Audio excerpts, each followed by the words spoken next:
sebelumnya dengan siapa tadi?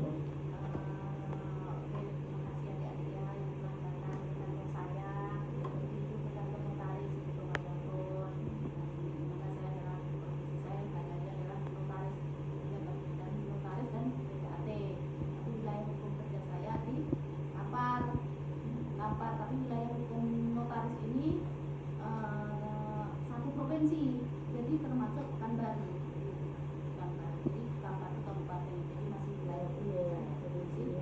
Perkenalkan, nama saya Siti Komarudin SHMKN, MKN. Siti Komarudin SHMKN, notaris Kabupaten Kampar. Ada Ya, karena kedudukan notaris itu harus per kabupaten, ada yang provinsi, ada yang per wilayah lah, ada kabupaten. Nanti makanya disebut ada notaris Kampar, notaris Pekanbaru, notaris Dumai, kan itu wilayah hukumnya. Sebenarnya kalau untuk membuat perjanjian hukum itu wilayahnya mencakup, kalau notaris itu mencakup provinsi. Jadi walaupun kita juga di Kampar, kita masih bisa membuat melakukan perbuatan hukum namanya itu di wilayah, masih di wilayah hukumnya itu boleh, kecuali untuk PPAT-nya. Kalau PPAT itu memang per di mana tanahnya itu kabupaten. Jadi kalau notaris Kampar itu hanya bisa membuat akta balik nama suatu objeknya yang ada di wilayah Kampar aja. Jadi notaris Kampar nggak bisa membuat akta di luar Kampar tadi. Jadi ada wilayah hukumnya, PPAT untuk PPAT-nya, tapi kalau untuk notaris wilayah hukum satu provinsi. Tapi kalau untuk PPAT-nya hanya untuk wilayah di Kabupaten Kampar saja. Beda-beda. Mana kalau tanah kamu ada di Kampar, itu balik nanya pasti mencari notaris yang Kampar. Kalau notarisnya baru berarti harus mencari notaris yang wilayah hukumnya Pekanbaru.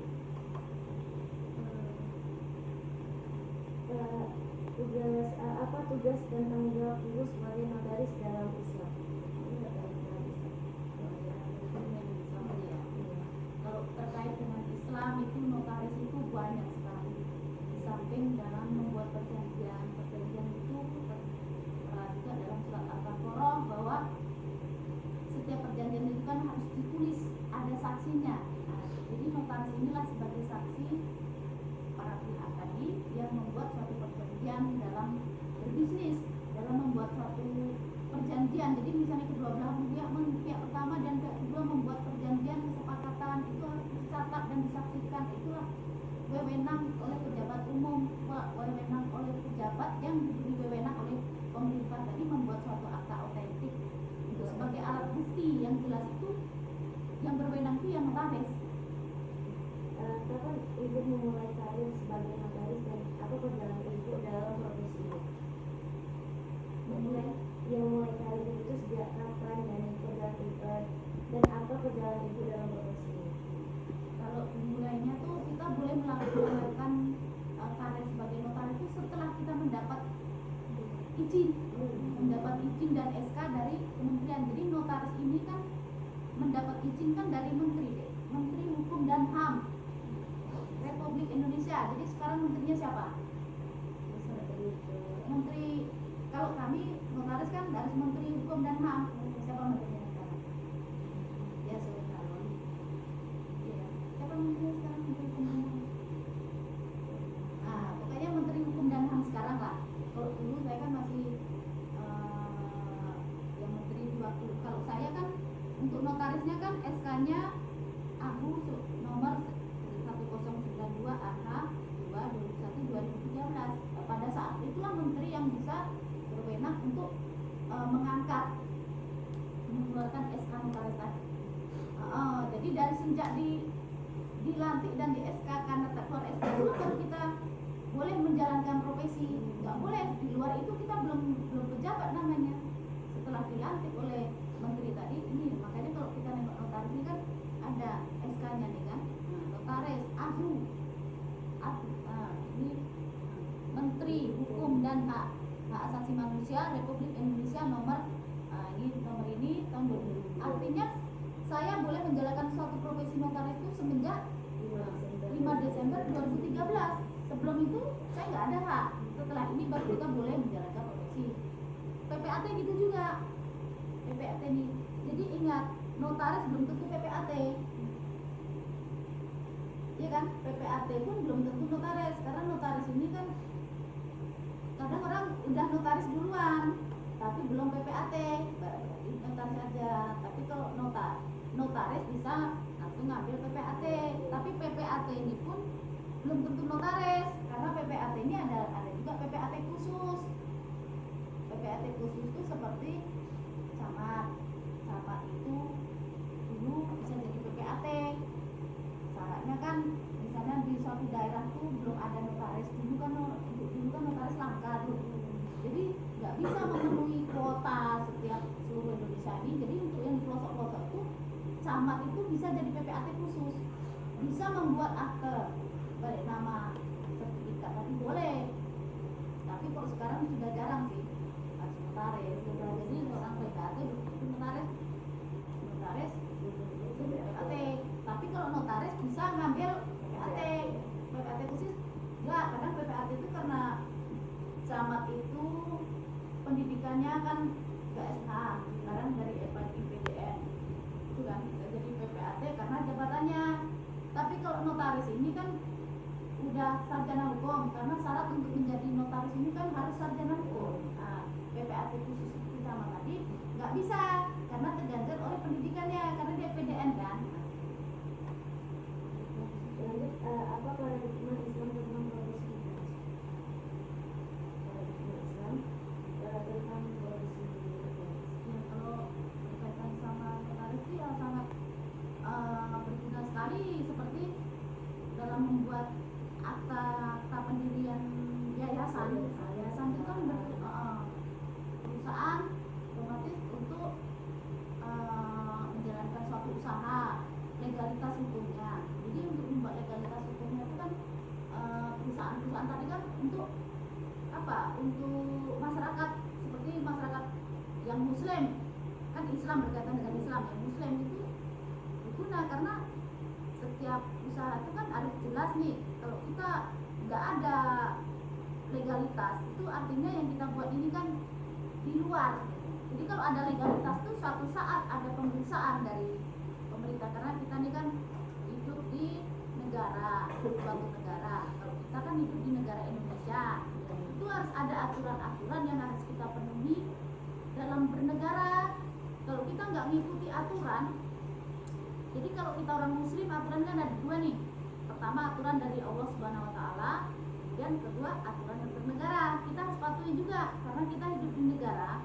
Kalau negara otomatis kan ada 5 agama tuh yang jadi kita harus saling tegang menegangkan gitu kan. Tapi kalau kita dengan Tuhan kita, kalau sebagai orang Muslim kan harus patuh, seperti menjalankan sholat, kan gitu. Tapi kalau kewajiban kita bernegara harus ada legalitas hukumnya. Legalitas hukum itu artinya diketahui oleh negara. Jadi suatu saat ada apa-apa itu negara tadi berwenang untuk memeriksa legalitas tadi. Legalitas itu ada nggak perusahaannya, legal nggak. Jadi misalnya dia menyebut aja ada yayasan pendidikan ini, yayasan pendidikan sekolah, tapi udah banyak muridnya, tapi begitu ada masalah suatu saat kan akan pejabat berwenang kan akan memeriksa legalitas. Ada nggak yayasan akta pendiriannya, Bu? Nggak ada kan ilegal. Tapi kalau ada nih pendiriannya, berkaitan dengan situ, berarti ada nih legalitasnya, berarti nggak masalah nih. Tapi kalau nggak ada kan berarti jadi masalah, bisa dibubarkan. Dan gunanya pemerintah itu membuat legalitas itu yaitu suatu saat walaupun udah dikasih legalitas akan tetapi tidak memenuhi syarat, tidak memenuhi standar aturan-aturan yang ditetapkan dalam bernegara tadi, otomatis menyalahi aturan nih, tidak dibuat sesuai dengan yang ditetapkan oleh pemerintah, itu bisa dicabut. Kan otomatis pemerintah tuh ini bikin perusahaan nih kan ada aturan-aturannya, suatu saat dilanggar yang larangan-larangan di sini, itu pemerintah bisa mencabut itu. Itulah gunanya tuh. Kalau dengan Islam ya itu membuat akta pendirian yayasan, mengesahkan jual beli, melegalitaskan tadi. Apa etika Islam dalam penerapan notaris? Kayak etika Islam dalam penerapan notaris. Dalam notaris kan kita ada apa sih penerapan etika berkaitan dengan Islam? Oh ya gitu. Kita di samping kita mematuhi aturan negara, ya kita harus ikut aturan dengan Allah. Kalau kita orang Muslim, otomatis nggak semata-mata saya membuat akta aja. Jadi seperti yang saya katakan awal pada pembukaan tadi, ini membuat perjanjian ini, Bu, saya mau bikin perjanjian ini, dia minjam uang 100 juta, tapi dalam waktu sebulan harus ada bunganya 10 juta. Nah, jadi setiap bulan dia harus ngasih saya 10 juta nih, Bu. Oh, jadi 10 juta ini tidak mengurangi hitam pokok? Enggak, Bu. Kasih bunganya saya aja 10 juta, tapi hitamnya tetap 100 juta. Nah, itu sebagai kita notaris muslim kan akan menolak tuh. Oh, nggak boleh kayak gitu, Pak. Kita harus bisa mengarahkan, nggak boleh kayak gitu, Pak. Itu riba. Nah, ya kan? Itu riba itu, Pak. Itu nggak boleh itu zolim itu, nggak boleh seperti itu, Pak. Jadi kita sebagai notaris muslim, saya nggak mau kalau Bapak tetap membuat yang bunganya seperti itu, carilah notaris lain yang mau. Tapi karena kita maaf Pak ya, saya nggak bisa. Jadi kita bisa memilah-milah apa yang dibolehkan sama Allah. Jadi kemudian kayak kita nih notaris sangat sangat berhubungan erat dengan buat perjanjian. Kadang kan orang udah tahu nih ini riba nih. Kadang kan dengan bank konvensional kan kita kan ya itulah yang menghasilkan riba-riba tadi itu kita hindari gitu. Jadi kita nggak mau. Jadi kita bisa memilah. Kita sebagai profesi kita sebagai notaris kita bisa memilah. Tidak semata-mata kita cari uang, tetapi kita kaitkanlah dengan, karena dalam kehidupan sehari-hari ini kan kita sebagai orang muslim kan ada pertanggungjawaban. Kan kalau kita mencari uang, mencari kita walaupun kita dibolehkan dalam profesi bernegara, tapi ada aturan-aturan yang harus kita batasi sendiri. Itu yang ada dengan diri kita sendiri. Oh, ini nggak boleh dalam aturan saya, jadi saya nggak bisa jadi seperti itu loh. Jadi jangan asal mencari uang, asal kita nindak. Di samping aturan negara yang harus kita patuhi, kita dalam hati ini menolak. Oh, ini nggak boleh, dalam negara saya nggak boleh, gitu loh. Jadi kita memilih-milih. Ini menurut saya sih ini nggak bagus. Jadi kita dalam bekerja ini tidak mencari uang, kita takut sama Allah gitu. Karena kalau kita ambil semuanya di riba, semuanya kita ambil, ada konsekuensinya kan gitu. Dalam aturan kita riba itu kan nggak bagus. Kita kalau makan juga nanti kan mungkin jadi penyakit, ada konsekuensinya. Itu yang kita takutkan. Itu otomatis kita harus memilih-milih nih. Jangan asalkan pekerjaan asal ini, jangan. Iya kan? Ini nggak bagus. Kita carikan jalan keluar, kita akal-akali, itu kan nggak bagus juga. Karena suatu saat akan membohong nih. Bu, ini anggap aja lah ini tidak menghadap sama saya bikin berhadapan. Suatu saat kan ya memang yang tahu kan notaris, tapi suatu saat terjadi masalah kan ikut mengakal-akali, itu kan berbohong tuh, nggak boleh. Jadi itu yang tahu kita dengan agama Islam tadilah yang membatasi kita, mana yang boleh, mana yang tidak boleh. Tapi walaupun boleh di sini, kalau menurut sana nggak boleh, kalau kita sebagai orang agama Islam kan kita otomatis jangan, nggak boleh. Gimana cara kita menolak sama klien? Kalau kita notaris kan ada klien ya, bapak menghadap ke saya itu namanya klien. Gimana kita menyampaikan dengan halus, orang tidak tersinggung, kan gitu tuh. Karena kita yakin bahwa kita sebagai orang muslim ini, bahwa rezeki itu kan Allah yang ngasih. Jadi jangan takut hilang plan satu karena menurut kita bagus, bertentangan sama Allah, kita tolak. Nah, karena Allah kan berjanji juga, barang siapa kau tinggalkan karena aku yang akan membantumu, kan. Jadi kita hilangkan ini, datangkan yang tadi, kita tolak, dia tidak tersinggung. Ini itu. Jadi kita berdoa sama Allah, semoga kita diberikan klien yang lebih bagus, nggak ada masalah kan gitu. Karena kalau kita mengakal-ngakali tadi kan berbohong itu kan berdosa. kebohongan kita itu suatu saat ada konsekuensinya. Jadi kalau kita mau aman hidup di dunia dan di akhirat, ya kita yang memilih. Jangan asal ngambil pekerjaan. Jadi adik-adik itu besok itu juga bisnis juga tuh, bisnis yang dilegalkan, yang tidak dilegalkan itu jangan. Walaupun sekarang lolos, suatu saat itu akan menjadi bom waktu. Jadi suatu saat kalau itu jadi masalah, itu tuh kita akan kena. Kita tidak tidur tidak nyaman selama tahun ini, belum tentu besok tenang. Jadi kerja tuh yang benar-benar lurus, ikuti aturan sini, ikuti aturan Allah, kita akan tidur tenang. Kalau kita nakal-nakal hanya gara-gara uang 10 juta, jangan, itu nggak bagus. Karena suatu saat nggak datang ini, suatu saat nggak di dunia, di akhirat kita dituntut. Karena kita sebagai orang muslim tuh kan dituntut dunia dan akhirat, tidak dibalas di dunia, di akhirat nanti kita dituntut. Itu yang kita perlu kita camkan dalam hidup kita. Kalau kita ikuti aturan, takut sama Allah, yang dilarang sama Allah, tenang kita, rezeki yang kita dapat itu kan gitu kan, yang penting kan keberkahan dan kehalalan. Jangan sampai kalian terima 20 juta tapi di hujan ini kan nggak bisa tidur. Kan kalau sesuatu yang kita tidak sesuai dengan Tuhan kan kita nggak bisa tidur kita kan, jantung kita kayak gini-gini terus, kemudian kita kejar-kejar orang. Nah, belum tentang apalagi notar ini yang berkaitan dengan amanah. Jadi kita anggap dalam Islam ini kalau orang datang ke kita itu artinya kan ada rezeki. Rezeki itu kan ada amanah. Amanah orang memberikan kepercayaan kepada kita untuk mengurus surat-suratnya. Dia udah datang ke kita, alhamdulillah. Dia memberikan kita pekerjaan, dapat rezeki. Untuk itulah kita dituntut untuk amanah. Amanah kita, apa uang yang sudah diberikan kepada kita itu kerjakanlah. Itu kan amanah. Kalau tidak kita kerjakan, kita ambil uang orang, ternyata kita lalaikan kerjaan yang kita sebulan 2 bulan kita janji berapa bulan itu ini selesai. Oke, kurang lebih 3 bulan. Kurang lebih 3 bulan itu kita harus mengejar waktu nih. Jangan sebulan, 3 bulan. Jangan sampai itu. Udah senang orang itu. Tapi kalau memang emergensi ada masalah yang lain kan kita tinggal bilang, ini Pak kekurangan ini itu. Tapi amanah uang yang telah diberikan puluhan juta untuk mengurus tadi ya kita amanah, kita urus. Jangan hanya gara kita terima 50 juta, 100 juta kita lalaikan semuanya, nggak kita urus ini. Sebulan 3 bulan aman, enak kita berpoya-poya.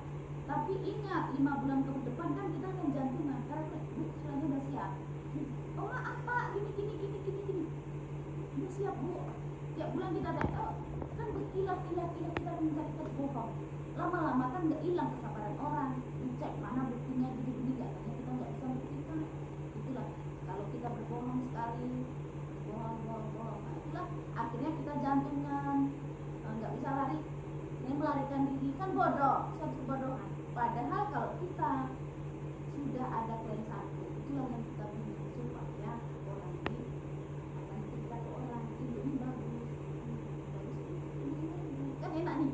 Tapi begitu satu gara-gara 50 juta kita dari kerjaan, itu rusak semuanya nih. Kenapa? Oh jangan pakai itu. Aku 2 tahun nggak selesai nih. Itu bilang mungkin saya. Jumpa ini takut, ini takut. Tapi kalau kita amanah tadi, jumpa dia, ibu kemarin terima kasih bu ya gini. Bahkan kita akan datang lagi.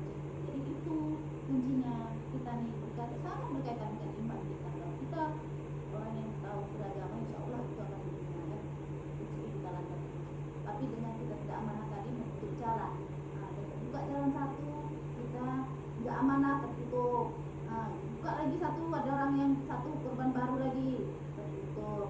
Akhirnya kita nggak mana-mana lalu bunuh diri. Tapi kalau ini udah terbuka, kita amanah, berkembang lagi. Gitulah makanya kita sangat berkaitan sekali dengan kondisi kita sekarang berkaitan dengan amanah kepercayaan di orang. Karena kalau sekali orang percaya. Tapi ya walaupun namanya manusia, kadang kan dia adalah dari 10 satu yang wajar. Nggak mungkin semuanya kita kan baik. Kadang kesalahannya bukan dari kita. Kadang kan namanya suratnya, kadang ada masalah ini orang tidak percaya, tergantung mana ya wajar. Ya namanya perusahaan. 10 satu tidak puas wajar. Hebat kali kita bukan malaikat. Jadi 10 orang 10 tidak ada. Tapi kan istilahnya besar gitu, wajar 9 puas 1 tidak puas wajar. Tapi kalau 9 itu tidak puas semuanya, itu artinya kita yang salah. Itu kuncinya. Makanya hidup ini tergantung kita masing-masing deh. Jadi adik-adik ini kan masih generasi menjadi orang. Belum apa-apa, kalian masih bergantung orang tua. Tapi suatu saat orang tua kan akan meninggalkan kita. Habis itu ingat, sekali udah terbuka jalan, kalian tetap membuat kalian itu jalan satu itu karena kita nggak kuat lagi, mana orang nggak bisa karena kita jadi manusia yang menolong kita kan gitu kan. Jadi kita menolong rajin, kita rezeki.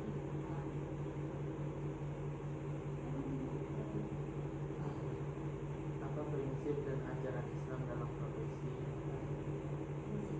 Ya aku sih tadi prinsipnya ya amanah tadi, amanah kuncinya cuma satu tadi, amanah. Setiap kita, karena kita sebagai orang muslim, kita kan harus amanah. Dengan amanah tadilah terbuka pintu rezeki kita semuanya. Karena sekali kita tidak amanah, tertutup semuanya, menutup jalan. Cuma ada korban, begitu ada orang masuk itu korban baru aja tuh, tertutup lagi. Rezeki yang kita dapat, kita pun menutup jalan, kita mau kemana-mana cuma takut kan gitu kan. Tapi kalau kita udah amanah, kita dengan amanah, kita profesional sesuai dengan yang diberikan dia tuh. Amanah dan profesional itu kan perlu, itu terbuka aja deh. Makin lama profesi kita, klien kita makin lama berubah. Jadi kalau 5 tahun ke bawah itu kan profesi notaris baru satu. Tapi makin lama otomatis makin banyak klien kita, itu tandanya kita bagus. Sama kayak kita menanam nih, iya kan, cabang makin lama cabangnya bagus. Makanya cabang itu dipotong tuh mengkerat, maka nggak mungkin lah notaris makin lama nggak ada klien. Itu ada yang salah dengan dirinya tuh. Tapi kalau makin lama ya, saya kan percaya. Jadi kalau kita orang muslim kan istilahnya yang apalagi kalau yang udah menganut riba ya kan, nggak semua orang yang menerapkan itu ya. Kalau yang menganut konstitusional kan ada juga yang menganggap riba, tidak kan gitu. Kalau yang masih tidak menganggap itu nggak masalah kan, memang itu berkaitan tuh banyak tuh, sehari itu mau sampai berpuluh-puluh harta tuh yang didapat. Cuman kan ada juga yang menganggap itu berkaitan dengan riba, karena kan kita sebagai notaris kan mengesahkan, menandatangani orang minjam uang itu kan ada bunga-bunganya tuh. Bunga-bunganya itu kan kalau dalam kan riba tuh. Terus notaris kan yang melegalkan kan saksi itu dalam surat Al-Baqarah itu kan, saksinya ya kan kena semua tuh. Ada kalian baca tuh dalam surat Al-Baqarah ada. Jadi kita sebagai saksi, kalau kita yang memang benar-benar takut itu kan istilahnya udahlah saya nggak mau, saya takut itu kan ini. Tapi ada juga yang berani kan gitu kan, yang itu prinsip masing-masing sih, tergantung kita menganggap itu bagus atau tidak. Makanya kita yang bilang tentang keimanan kita lah. Kita sebagai orang muslim, kita utama kita takut sama Allah, apa yang dilarang otomatis yang kita laksanakan, ya kan. Jadi ya kalau kita patuhi larangan Allah di dunia itu ngikut aja, ya kan. Kalau patuh kita gurukan agama kita, dunia akan ikut aja. Tapi kalau kita utamakan dunia tadi tanpa mengesampingkan sana, maka kita itu aja kuncinya deh, penerapan Islam tadi di situ berkaitan sama amanah. Kita yang menganggap itu bagus tak, kita pilih-pilih, jangan asal kita mengambil kerjaan yang penting uang, nggak boleh. Jadi harus utama kita itu boleh nggak sama Allah, bagian berkaitan